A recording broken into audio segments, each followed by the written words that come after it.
King David, it says, keeps on going back to the goats and to the sheep, and every free moment he has. And there's a great, great secret here.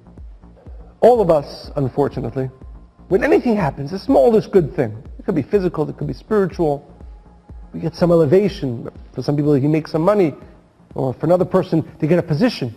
We change. Of course we change. We're now a different person. We're a leader. We have money. We have these things. It's a very big mistake. It's also a very dangerous one. What made King David great was the fact that even after he became king, he didn't change. If you ask David in the middle of the night, you woke him up, he says, who are you? What is your essence? I'm a shepherd.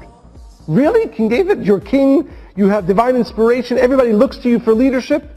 You're a leader, you're a king, you're a righteous person, you're a wise person, you're a teacher? King David knew, and this is something that all of us forget all the time, that in his essence, at his core, he is nothing. Maybe he's a shepherd.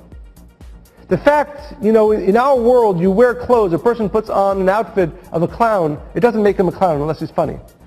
But a person puts on costumes, we know it doesn't change who we are. For King David, the clothing that was put upon him, if it was the clothing of leadership, the clothing of kingdom, the clothing of wisdom, the clothing of divine inspiration, it was never him. It was never him. And because of that, he was able to not only maintain, but to grow his connection with the light of the Creator. King David was King David not because of anything he achieved, but because no matter what happened to him, he didn't change who he was. What happens to us? We get this or we get that, we get this position or we get this money, or we get this spiritual elevation. Suddenly we're different people, we behave differently, we allow ourselves to interact differently, we allow ourselves to disregard other people because of it. All of our actions change immediately with every external change that happens to us. And what we have to understand is that every time that happens, we disconnect from the light of the Creator. It says in the Midrash, based on a verse in Psalms, King David says to the Creator, Hashem, the Creator, Lo gavali bi, my heart did not elevate at all when Samuel anointed me to be king. Lo amu enai, my eyes didn't start looking at higher things when I killed Goliath. Velo halachti b'gdolot, and I never felt that I was walking amongst great things or amongst great people, but rather shiviti v'domamti nafshi. My soul was always silent. My spirit was never elevated in that way. The only way, if we realize, if we're honest with ourselves, how much we've allowed ourselves to change from the stupidest, smallest things that happened to us in our lives. And there's that famous joke that amongst the street sweepers, each one of them probably has an ego about the fact that his broom is better than the other person's. You've changed and become and are different and can behave differently, can talk differently, and can interact differently and disregard this person and talk in that way. Every single one of those layers that you take upon yourself disconnects you from the light of the Creator. One of the great gifts, and the reason why Moses was able to awaken what's called the 13 attributes of mercy, is because he was able to awaken the brit avot, because he never changed. If you ask King Moses, honestly, not what you say, what you think, what you feel, who are you? Moses would tell you, I am the shepherd. When he died at 120, he was still the shepherd.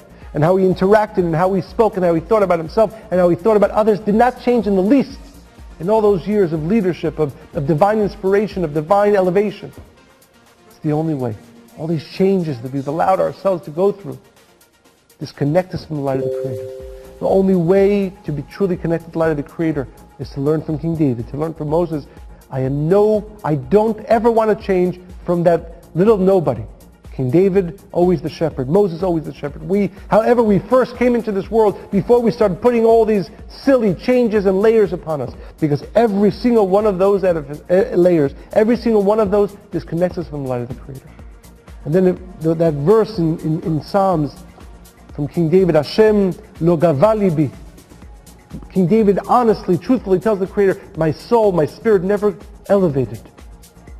Velo amu enai, my eyes didn't start looking at things in a different way. I have never changed in this way. Of course we know Kabbalah is about change, but the real change, what's the real change? The The real change is to break all the stupid changes that we've already gone through. And to go back to the simple, true being that we were. As King David was a shepherd, as Moses was a shepherd. And this takes time to really look inside and see how both stupid and how insane all this stuff that we've built. It disconnects us from the light of the Creator. It doesn't allow us to receive the greatest light, which is called brit, avot.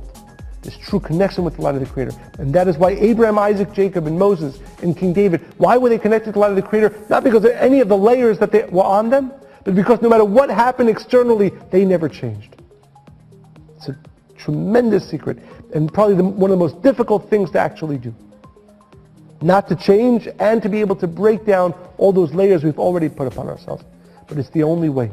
It is the only way to make a true, lasting, and growing connection to the light of the Creator.